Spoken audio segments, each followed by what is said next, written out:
Friday evening, I walked through the door after another long shift fixing circuit boards and troubleshooting network issues.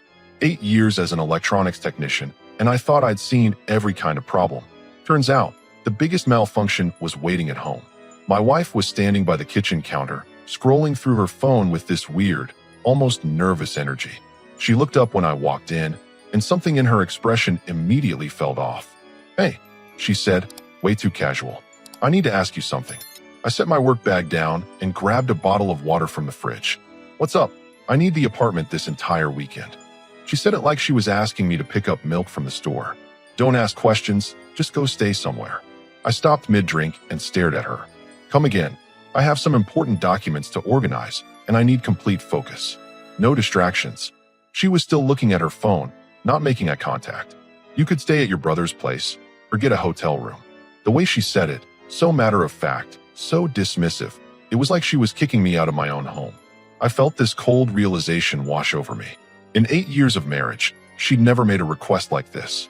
Not once. Documents. I kept my voice steady. What kind of documents need an entire weekend and complete privacy? She finally looked up, and I caught a flash of irritation in her eyes. I said, "Don't ask questions. It's work stuff, tax stuff, boring paperwork that you wouldn't understand anyway." That last part stung, but it also told me everything I needed to know. My wife works in marketing for a mid-level company. There's no paperwork in her job that would require kicking your husband out for an entire weekend. I nodded slowly. "When do you need me gone?" "Tonight would be great. I want to start fresh tomorrow morning." The speed of her response confirmed my suspicions. This wasn't about documents. This was about someone else. I kept my expression neutral, even though my mind was racing.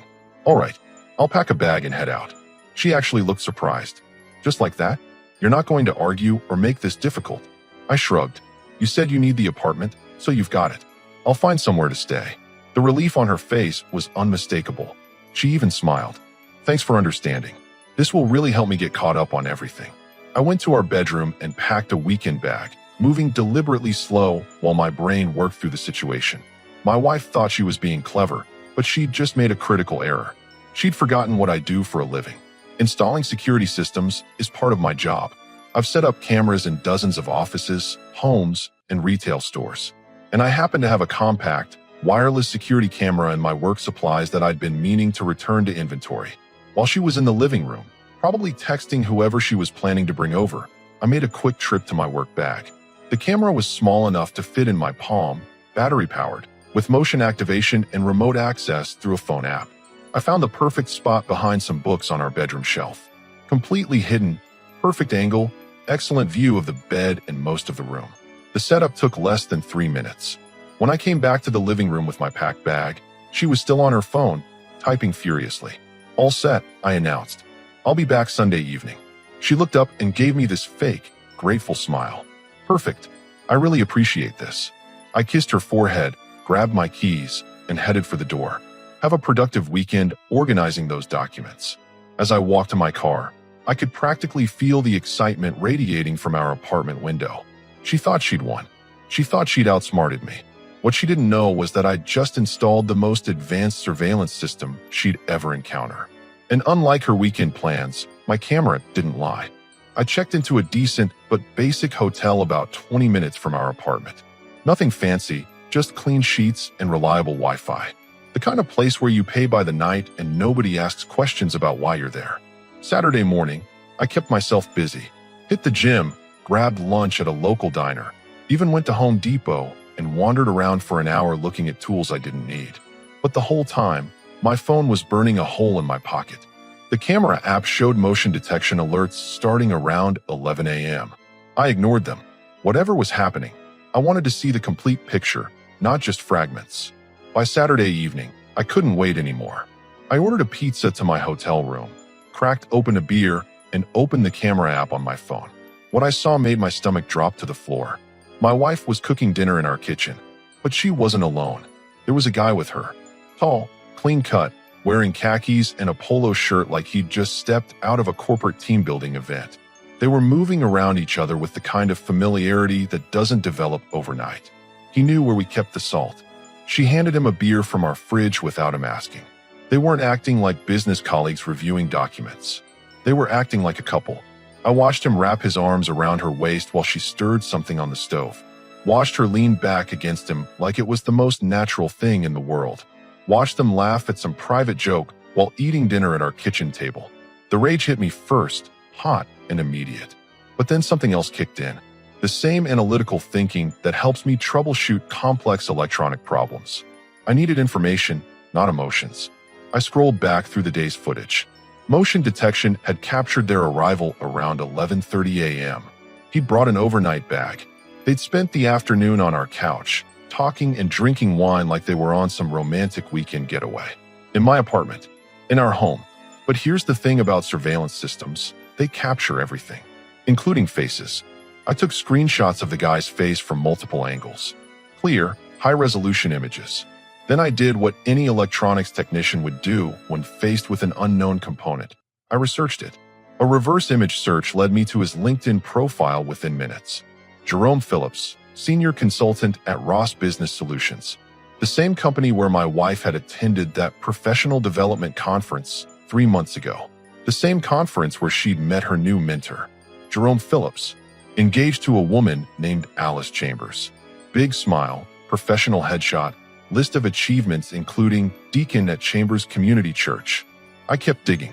Jerome's company profile mentioned their strict ethics policy regarding client relationships and professional conduct. His church website showed him leading youth programs and participating in community outreach. Mr. Perfect Christian Business Mentor was in my apartment, drinking my beer, eating food prepared in my kitchen, and planning to sleep in my bed with my wife. I screenshotted everything. His LinkedIn, his company page, his church leadership profile, his engagement announcement to Alice from 6 months ago. I even found the wedding venue they'd booked. Some fancy place downtown, reception for 150 guests, ceremony scheduled for 2 weeks from now. My phone buzzed with a text from my wife. Hope you're having a good weekend. Still working on these documents. Much more complicated than I expected. I stared at that message for a full minute. She was lying to my face while another man was probably sitting 5 feet away from her. I typed back, "Take your time. Want to make sure everything gets organized properly." Within seconds, she replied, "Thanks for understanding. You're the best." The level of deception was actually impressive. If I hadn't installed that camera, I'd be sitting in this hotel room feeling guilty for doubting her, maybe even planning some nice gesture to make up for questioning her motives. Instead, I spent the rest of Saturday night building a comprehensive file. Screenshots, timestamps, company policies, church leadership structure, wedding plans. Everything organized with the same methodical approach I use for complex circuit analysis. By Sunday morning, I had enough evidence to destroy Jerome Phillips' carefully constructed life. But I wasn't ready to act yet. Good surveillance requires patience. You wait until you have the complete picture before you make your move. And I was just getting started. Sunday morning, I watched them have breakfast in bed. My bed. Jerome was wearing my bathrobe. The camera angle captured everything perfectly. They were comfortable, relaxed, talking like they'd been doing this for months. Which, based on what I was seeing, they probably had been. I stayed in the hotel and spent the day building what I started thinking of as my case file. Every screenshot labeled with timestamps. Every piece of evidence cross-referenced and verified.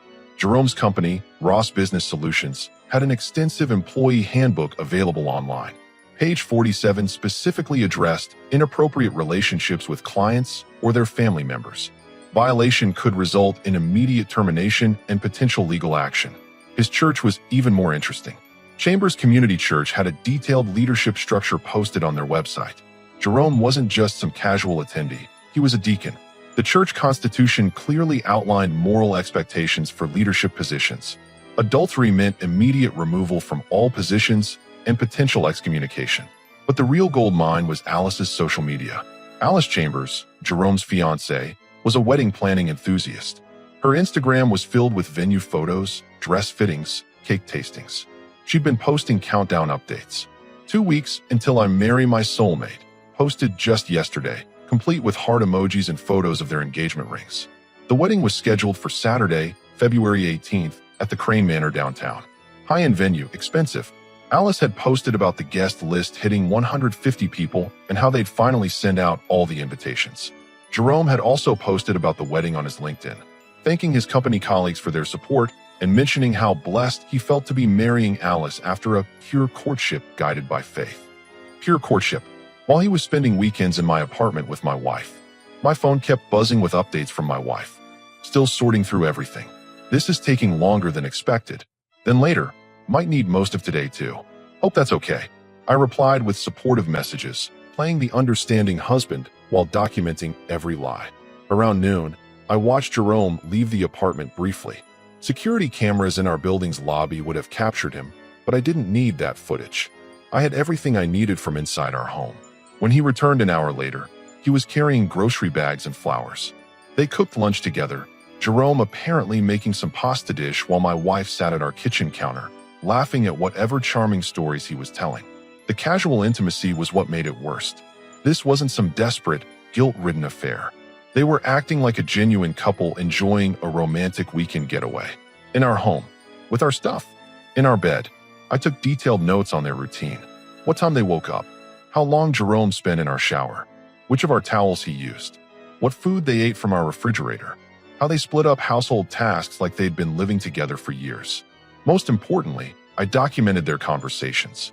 The camera's audio was crystal clear. They talked about work, about Jerome's upcoming promotion, about places they wanted to travel together, future plans, long-term thinking. This wasn't a fling. This was a relationship. Around 4 p.m., I watched Jerome pack his overnight bag. They kissed goodbye at our door like any couple ending a weekend together.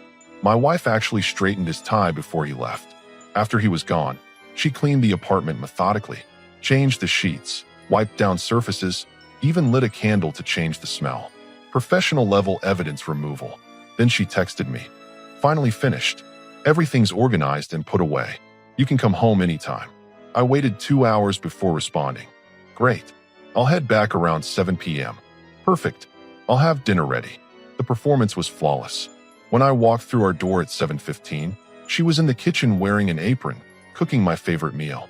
The apartment looked exactly like it had when I left, except for some lingering cologne scent that she tried to mask with vanilla candles. How was your weekend? She asked, giving me a hug and a kiss like the devoted wife welcoming her husband home. Relaxing, I said. Got caught up on some reading. How'd the document organizing go? Exhausting but productive. Everything's sorted now. She smiled at me with what looked like genuine warmth. I'm sorry I had to kick you out, but it was necessary to focus properly. I nodded and squeezed her hand. Sometimes you need space to get important work done. She beamed at me. Exactly. You understand me so well. We had dinner together at our kitchen table, the same table where she'd eaten with Jerome less than 5 hours earlier. She told me about her productive weekend, creating elaborate stories about organizing tax documents and sorting through old files. I listened and responded appropriately while mentally organizing my evidence file. Screenshots of Jerome's company ethics policy, photos of his church leadership position, wedding planning details from Alice's social media, video footage of them acting like a married couple in our apartment. Everything I needed was already collected. Now I just had to decide how to deploy it for maximum impact. Monday morning, while she got ready for work, humming cheerfully in our bathroom, I finalized my strategy. 3 targets, 3 coordinated strikes, complete destruction of Jerome Phillips' carefully constructed life. It was time to show them both what happens when you underestimate an electronics technician. Monday morning, I waited until my wife left for work before implementing what I'd started calling Operation Truth. First stop, Alice Chambers. I'd found her work email through her company's website. She was a graphic designer at a small marketing firm downtown. I composed the message carefully, professional, but direct.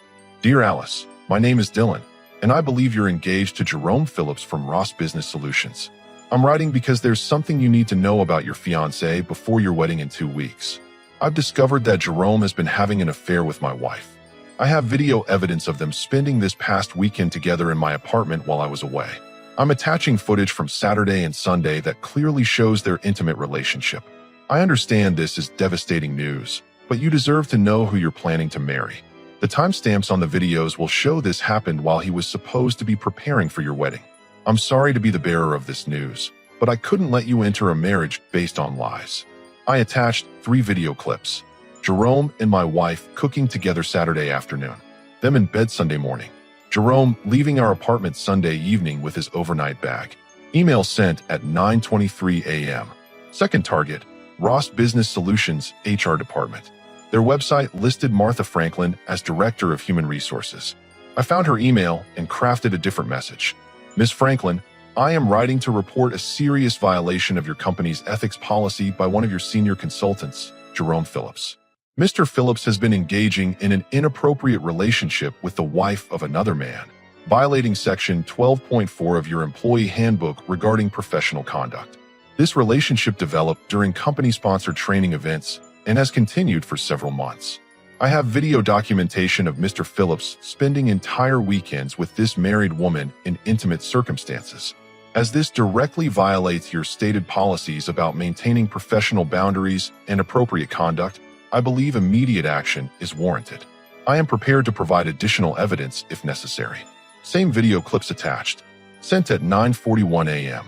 Third target, Chambers Community Church. Pastor Riley Crane's email was listed on the church website under Leadership Contacts. Pastor Crane, I am writing to inform you of serious moral failings by one of your deacons, Jerome Phillips. Mr. Phillips has been conducting an adulterous relationship with a married woman for several months. As a church leader, I believe you should be aware that one of your deacons is actively violating the moral standards your church upholds. I have clear video evidence of this ongoing affair, including footage from this past weekend showing Mr. Phillips and this woman acting as a couple in intimate circumstances. I understand this is a serious matter that affects church leadership integrity. The evidence I'm providing shows behavior completely inconsistent with Christian leadership values. Video clips attached. Sent at 9:58 a.m. Free emails. 3 different angles of attack. Each one professionally worded, factual, and devastating. Then I did something that felt almost surreal. I went to work. Normal Monday. Circuit boards and network diagnostics. Coffee with my coworkers. Lunch at the usual place. Acting like a guy whose world hadn't just shifted completely. My phone stayed silent until 2:47 p.m. Alice called first. I let it go to voicemail. Her message was exactly what I'd expected. Shock, tears, disbelief, then anger. She'd watched the videos. She wanted to talk to me, to understand what had happened, to confirm this was authentic. I didn't call back. Alice didn't need me to process her emotions. She had everything necessary to make informed decisions about her future. At 3:15, my wife texted, "Having a weird day. Jerome seems stressed about something work-related. Hope your Monday is going better." I almost laughed out loud. Jerome was stressed about something work-related. More calls came in throughout the afternoon. Unknown numbers that I assumed were either Alice, Jerome, or people connected to the situation. I ignored all of them. Around 4 p.m., my wife called directly. "Hey, are you having phone problems? People are saying they can't reach you." "Phone's been acting up," I said calmly. "Might need to get it looked at." "How's your day?" "Strange. Jerome had to leave work suddenly for some kind of emergency. I hope everything's okay with his family." "That's concerning. Hopefully nothing serious." "Yeah, I'm worried about him. We're supposed to meet tomorrow to discuss some project ideas." I almost felt sorry for her. She had no idea her neat little secret relationship was currently imploding in spectacular fashion. "I'm sure everything will work out," I told her. By 5 p.m., when I left work, my phone showed 17 missed calls from various numbers. I deleted the voicemails without listening. On my drive home, I allowed myself one moment of satisfaction. Somewhere across town, Jerome Phillips was discovering that actions have consequences. Alice was probably calling wedding vendors to cancel arrangements. HR at Ross Business Solutions was reviewing ethics policies. Pastor Crane was questioning the moral character of his church leadership. 3 carefully aimed strikes, each hitting exactly where they would cause maximum damage to Jerome's carefully constructed life. When I got home, my wife was pacing in our living room, phone pressed to her ear. "Jerome, please call me back. I'm getting worried." She hung up and looked at me with genuine concern. "Something's wrong. Jerome's not answering his phone, and he missed an important meeting this afternoon." I set down my work bag and headed to the kitchen. Maybe his emergency was more serious than expected. Maybe. She followed me, still looking worried. "I just hope he's okay." I opened the refrigerator and grabbed a beer. The same refrigerator where Jerome had helped himself to drinks all weekend. "I'm sure he'll call when he can," I said, taking a sip. What I didn't tell her was that Jerome's problems had just begun. Tuesday morning started with my wife frantically checking her phone every 30 seconds. Still nothing from Jerome, she muttered, scrolling through messages while her coffee got cold. This isn't like him at all. I buttered my toast and shrugged. Maybe he's dealing with a family crisis. She tried calling again, straight to voicemail. Jerome, it's me. Please call back. I'm getting really concerned. Around 10 a.m., while I was troubleshooting a server issue at work, my phone lit up with notifications. Alice had posted on Instagram. The post was a photo of her engagement ring sitting on a table next to crumpled tissues. The caption read, "Sometimes the person you think you know best turns out to be a complete stranger." Wedding canceled. Thank you to everyone who tried to warn me about Jerome's true character. I dodged a bullet. Within an hour, that post had dozens of comments. Friends expressing shock, family members offering support, and quite a few people saying they'd always had a bad feeling about Jerome. By noon, the story had spread across social media like wildfire. Alice's friends were sharing screenshots, Jerome's co-workers were commenting, and even people from their church were weighing in. The whole thing had gone viral in their social circle. My wife called during my lunch break, her voice tight with panic. Something terrible has happened. Alice broke up with Jerome and canceled their wedding. She's posting horrible things about him online, saying he cheated on her. That's awful, I said, finishing my sandwich. Any idea what happened? No one knows. Jerome won't answer his phone, and Alice is posting these cryptic messages about evidence and proof of his lies. It's devastating. They were supposed to get married in less than 2 weeks. Sounds like there might be more to the story. But Jerome's not that kind of person. He's a deacon at his church. He mentors young professionals. He's one of the most honest men I know. The irony was thick enough to cut with a knife. That afternoon, things got worse for Jerome. Much worse. At 2 p.m., Alice posted again. This time, it was a screenshot of an email from Ross Business Solutions HR, thanking her for bringing this matter to our attention and confirming that appropriate disciplinary action has been taken. Jerome had been fired. The post included Alice's commentary. Jerome Phillips is no longer employed at Ross Business Solutions due to ethics violations. Turns out his company takes adultery seriously, even if he doesn't. My wife called me in hysterics. Jerome got fired. Alice is saying he violated company ethics, but that doesn't make sense. Jerome would never do anything inappropriate at work. What exactly is Alice claiming? I asked. She's being vague, but she keeps posting about video evidence and proof of lies. Jerome's entire life is falling apart, and no one understands why. By 4 p.m., the church had gotten involved. Pastor Crane posted a statement on the church's official Facebook page. It is with deep sadness that we announce Jerome Phillips has been removed from all leadership positions at Chambers Community Church, effective immediately. After careful review of serious allegations regarding moral conduct, the church leadership has determined that Mr. Phillips can no longer serve in any capacity that represents our Christian values. My wife called again, sobbing. The church kicked him out. They removed him from everything. Jerome's been going to that church for 8 years. This is destroying his entire life. That seems extreme, I said carefully. Churches usually only take drastic action when there's solid evidence of serious misconduct. But what misconduct? Nobody's explaining anything. Alice just keeps posting about adultery and lies, but she won't say what actually happened. That evening, Jerome finally called my wife. I was in our living room when her phone rang, and I could hear his voice through the speaker. He sounded broken. Everything's gone, he said. Alice, my job, my church, everything. Someone sent videos to everyone in my life. Someone was watching us. I watched my wife's face go white as the pieces started falling into place. Videos, she whispered. What kind of videos?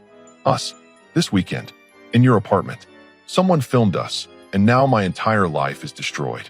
Alice canceled the wedding, posted about it online, sent copies to half our church. My boss fired me this afternoon. The pastor called me personally to tell me I'm no longer welcome in leadership. My wife sank onto our couch, phone trembling in her hands. Who would do that? Who could have filmed us? I don't know, but whoever it was knew exactly how to hurt me. They sent everything to the 3 people who could destroy my life completely. Alice, my company, my church. It was strategic, planned, professional. There was a long pause. Jerome, my wife said quietly. I think I know who did this. Who? My husband works with electronics. Security systems. He would know how to install cameras, how to record everything. How to? Your husband knows? He must. The timing, the precision, the fact that he didn't ask any questions when I told him to leave for the weekend. He knew. Jerome's voice turned cold. You told me he was clueless. You said he never suspected anything. I thought he was. He acted completely normal. He didn't seem suspicious at all. Well, congratulations. Your clueless husband just destroyed my entire life. My career, my reputation, my marriage, everything. All because you couldn't keep our relationship discreet. Jerome, please. We can figure this out. We can explain to people that. Explain what? That we were having an affair? That I was cheating on my fiancée 2 weeks before our wedding? There's nothing to explain. It's over. Everything's over. The line went dead. My wife stared at her phone for a long moment, then looked directly at me. You heard all that, didn't you? I took a sip of my beer and met her eyes. Heard what? She stood up from the couch, her hands shaking with a mixture of rage and desperation. Don't play games with me. You installed a camera in our apartment. You recorded everything. You destroyed Jerome's life. I set down my beer and looked at her calmly. You wanted the apartment for the weekend to organize documents. I respected your privacy and left. What happened after that isn't my responsibility. You knew. You knew what I was planning, and you set a trap. I knew you were lying about documents. What you were actually doing was your choice. She started pacing, running her hands through her hair. Jerome lost everything. His job, his fiancée, his church. His entire life is ruined because of what you did. Jerome lost everything because of what he did. I just provided evidence. We can fix this. You can call Alice and Jerome's boss and the pastor. You can tell them the videos were fake or taken out of context. Or, I laughed. Actually laughed out loud. Fix it. You want me to lie to cover up your affair so your boyfriend can get his life back? He's not my boyfriend anymore. He hung up on me. He blamed me for everything falling apart. He said I was careless and stupid. Tears were streaming down her face now. I lost him too. And that's supposed to make me feel sympathy for you. She dropped back onto the couch, sobbing. Please, I know I made a mistake. I know I hurt you. But Jerome doesn't deserve to lose everything over this. Can't you call them? Can't you help him? I walked over to our bookshelf and pulled out the small camera, holding it up so she could see it. This little device recorded everything. You're cooking dinner together like a married couple. Your intimate conversations about traveling together. Your discussions about Jerome's promotion and your future plans. Jerome leaving Sunday morning wearing my bathrobe. Her face went pale. You have all of that. I have everything. Hours of footage. Audio of you planning a future with him while lying to my face about organizing documents. What do you want? What will it take for you to fix this? I sat down across from her, keeping my voice level and controlled. I want you to understand something. Jerome's life imploded because 3 people learned the truth about who he actually is. His fiancée discovered she was about to marry a cheater. His employer found out he violates their ethics policies. His church realized their deacon was living a double life. I didn't destroy Jerome. I just showed everyone who he truly was. But you planned it. You targeted the exact people who would hurt him most. I documented misconduct and reported it to the appropriate parties. Alice deserved to know before wasting money on a wedding. Ross Business Solutions deserved to know their employee was violating company policy. The church deserved to know their leader was a hypocrite. She wiped her eyes and looked at me with something resembling hope. So you'll help fix it? You'll tell them it was a misunderstanding. I pulled an envelope from my work bag and set it on the coffee table between us. Those are divorce papers. I filed them this morning. You have 30 days to find somewhere else to live. The hope died in her eyes immediately. You can't be serious. I'm completely serious. Our marriage is over. You made that decision when you kicked me out of our home to spend the weekend with another man. But I chose you. Jerome abandoned me. He hung up on me and won't take my calls. I'm choosing you. You didn't choose me. Jerome dumped you because I destroyed his options. There's a difference. She grabbed the divorce papers and flipped through them, her hands shaking. You're taking everything. The apartment, the car, the savings account. I'm taking what's legally mine. You're welcome to fight it in court, but adultery tends to influence how judges divide assets. This is vindictive. This is cruel. This is consequences. She looked up at me with pure desperation. What if I promise to never see Jerome again? What if I go to counseling? What if I do whatever you want to make this work? Jerome already made that promise for you. He wants nothing to do with you now that you've cost him his career, his marriage, and his reputation. So that's it. 8 years of marriage, and you're throwing it all away over one mistake. I stood up and walked toward our bedroom. You didn't make a mistake. You made a series of calculated decisions. You lied to me for months.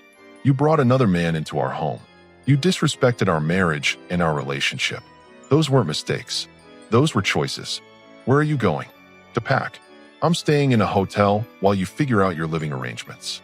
The apartment lease is in my name, so you have until next month to find somewhere else. She followed me down the hallway. Please don't do this.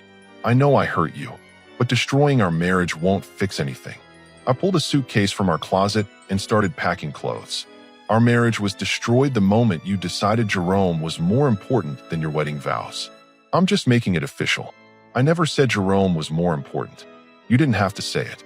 You showed it when you kicked your husband out of his own home so you could play house with your boyfriend. She stood in the doorway watching me pack, tears streaming down her face. I love you. I know I made terrible choices, but I love you. I zipped up the suitcase and looked at her directly. If you loved me, you wouldn't have spent last weekend in our bed with Jerome Phillips. 3 months later, our divorce was finalized. She'd found a small studio apartment across town and was working 2 part-time jobs to make ends meet. Jerome had moved back to his hometown after failing to find another job in our city. Alice had posted photos from a vacation in Europe, apparently moving on quite well. As for me, I kept our apartment, bought new furniture, and started dating again. Turns out, there are plenty of women who appreciate a man who doesn't tolerate disrespect. Sometimes the best way to fix a broken system is to replace it entirely.